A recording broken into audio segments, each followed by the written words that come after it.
What if you could ask Garry Kasparov about the best opening to defeat a beginner to intermediate level opponent? Well, luckily, we can. At least we know his answer, because he played a bunch of simuls against amateur players, and in many of those games he used the same winning plan which I'm about to share with you today.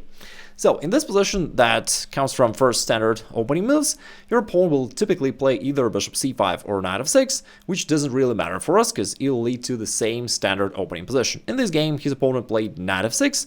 By the way, Gary's playing white against a black player blending. I suppose it means blonde in French, but he was playing black.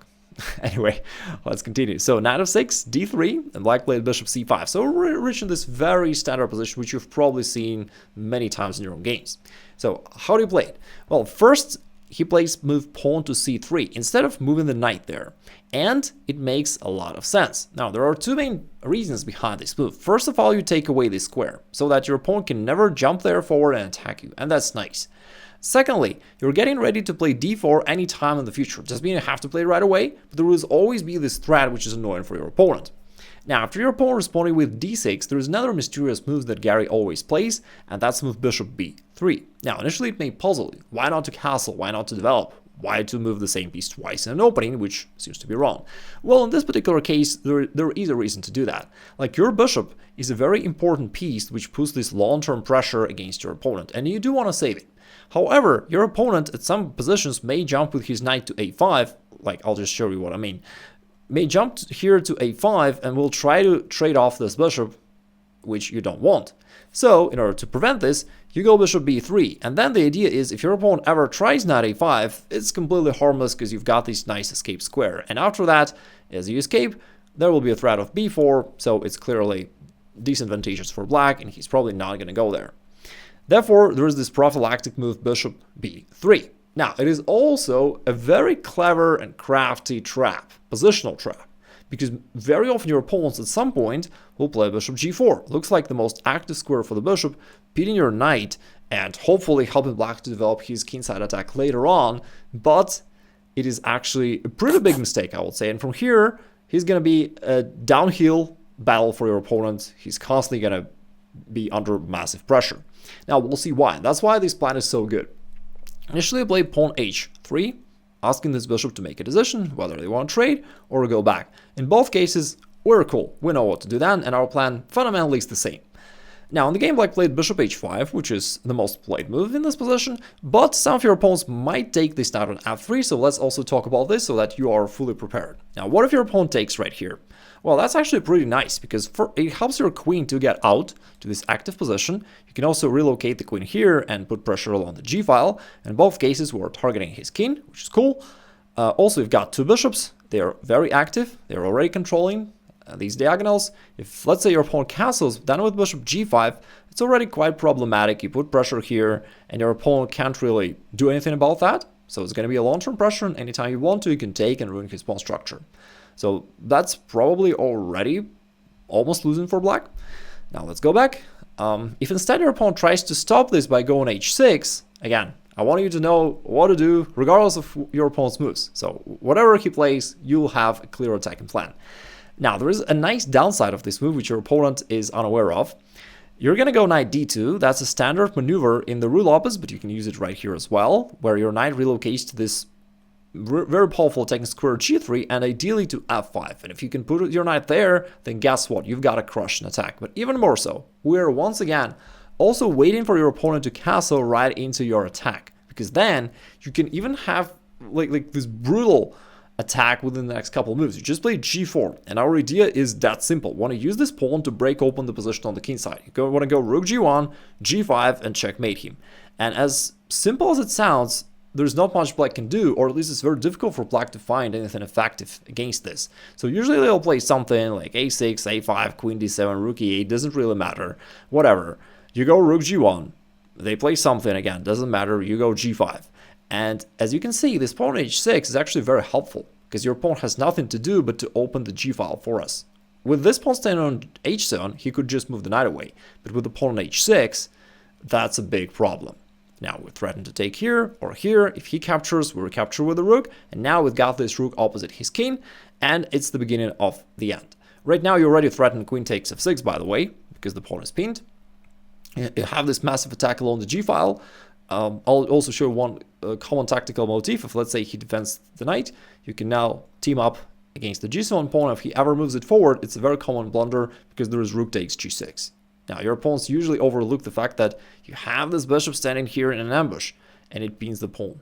Therefore, he can't recapture, he's just losing the game. Alright, that covers your opponent trading off his bishop on f3. Now you know what to do.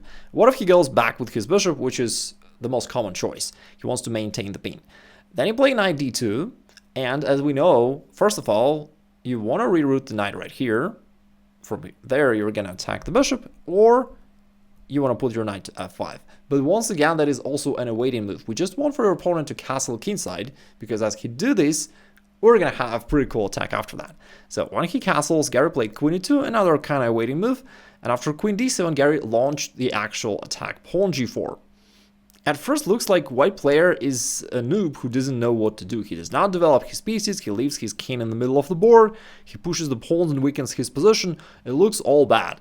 Now, the reality is right the opposite. Right? If you reached this kind of position, I'd say that chances of you winning this game are extremely high because you have a very simple attacking plan and your opponent has nothing to oppose really. It's going to be very difficult for him to find any way out of this. So g4 pressures the bishop, gains a tempo for your attack, and as the bishop goes back, now you continue with your maneuver of the knight to g3 so that you have more pieces on the king side where you want to attack him. Now, black played rook e8. Knight comes to g3. Now, what I really love about this plan, by the way, is that black seemingly plays all correct moves, right? He developed all his minor pieces, he castled, he put his rook to the center, he connected the rooks by playing queen d7. He seemingly plays all correct moves, all the moves that all classical chess tutorials teaches black to play, and yet his position is probably already losing, or at least extremely difficult to save. And white is playing this weird attacking plan, but somehow it works. And that's why Garry really loves this plan. It's a very crafty way to win lots and lots of games by following the exact same plan. And of course you may say, hey, like Garry's legendary champion, I'm not. Like, yeah, but nothing stops you from executing the same plan in the exact same moves, right? So knight g3. Now from here, maybe you want to go there. Like decided to stop that perhaps and played knight e7. And as you reach this position, you have a number of attacking options. In the game, Garry played bishop g5, which is a nice way. So you want to take there and open up his king.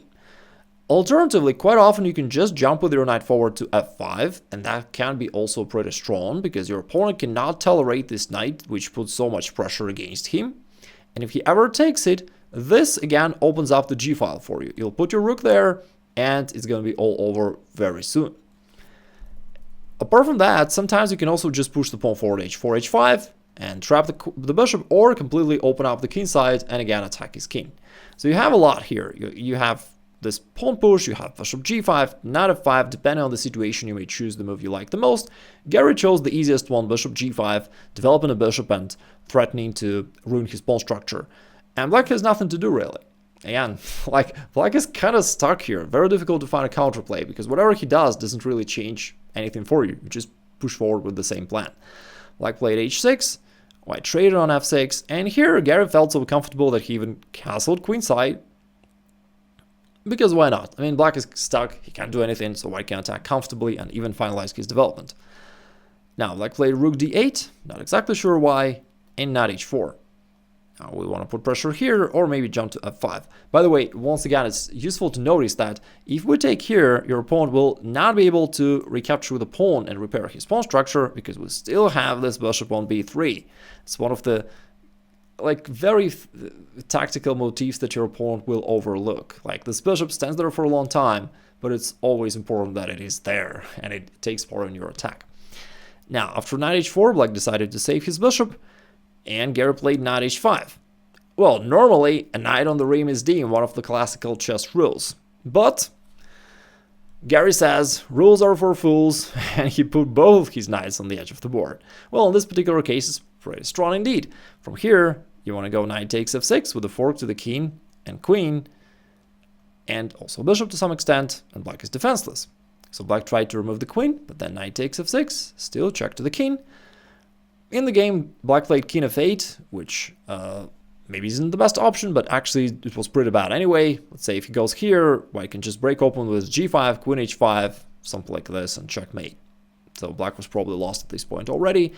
In the game, black moved his king to f8, but now after knight takes, king goes here. Looks like the knight is lost, but with g5, I just want to open up the king completely. So king takes, queen h5, threatening here or here. And after knight g8, Garry finished it pretty soon with this fancy knight checkmate. Here's a quick puzzle for you. I use this position to humiliate some of my grandmaster friends. I give them 10 seconds and ask them to find checkmate in 1, and some of them don't find it. So let me know in the comments below how long did it take for you to find mate in 1. Today we talked about winning in chess when you're playing white. What if you're on the other side of the board? What if you're playing the Italian game or the two knights game as black? I've got this video where I show you how to execute basically this very similar plan when you're black and to win more games. And if you want to level up your positional understanding overall, check out this free masterclass right there.